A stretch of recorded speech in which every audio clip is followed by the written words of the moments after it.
Hi guys, Marley here and welcome back to my channel. In this video, I would like to share with you how to have a lot of harvest from your squash. Butternut squash is one of my favorite winter squash because it is very easy to grow and easy to take care of. This technique that I will show you also applies to pumpkins, cucumbers, watermelon, and cantaloupe.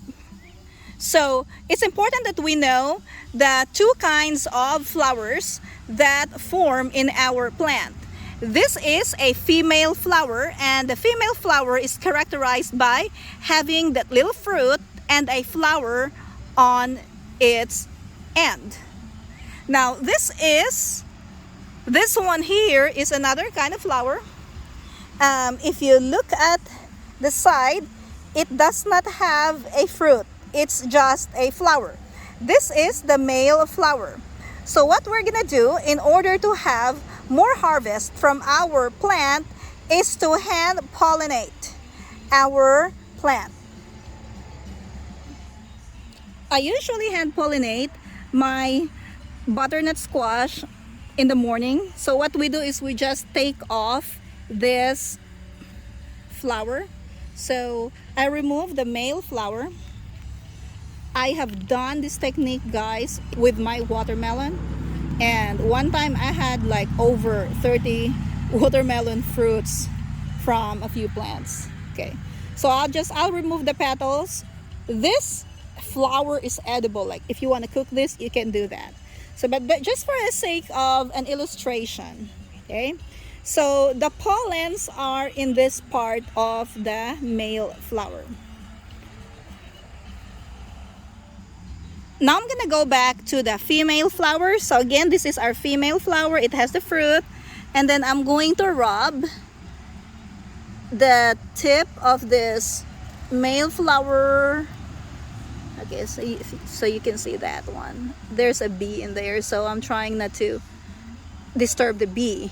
But the idea here is we just want the pollens to touch this inner part of the female flower.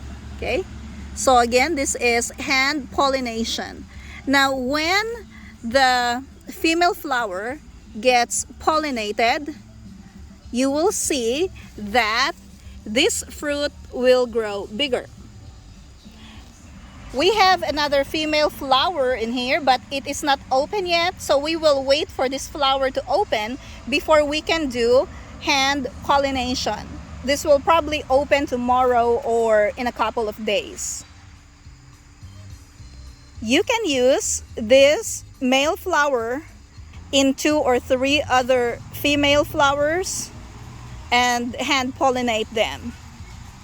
The thing is that you cannot save this for the next day though. So like tomorrow, if you find another female flower that is open and ready to pollinate, you need to find another male flower to pollinate it.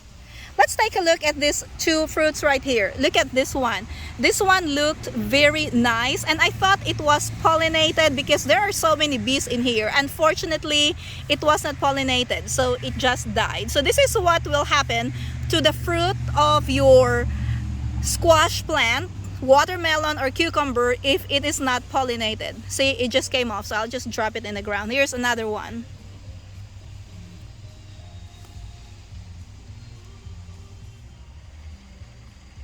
Let's take a look at this plant. This is a cucumber. It is full of flowers. These are all male flowers. And then we have one in here. This one is a female flower. So when that female flower is totally open, you can do your hand pollination the same way you pollinate your butternut squash. I have started getting lots of harvest from these plants. These are just a couple of cucumbers that I got, and then here in a little bit I will be harvesting some more. 9 days after hand pollinating the female flower, this is what we have. It has grown a lot bigger. Look at how big that is, guys. That's only after 9 days of hand pollinating. This is another squash that I hand pollinated. Look at how big this is. Now this one's a little bit smaller than the first one that I have shown you. The difference is 2 days. This one was pollinated 7 days ago. Even if you see some bees in your garden, it is still a good idea to practice hand pollination so that you will be sure that the female flower is pollinated and will grow into a wonderful, delicious fruit. If you learned something from this video, click that like button and subscribe if you haven't already. Thank you for watching and see you next time!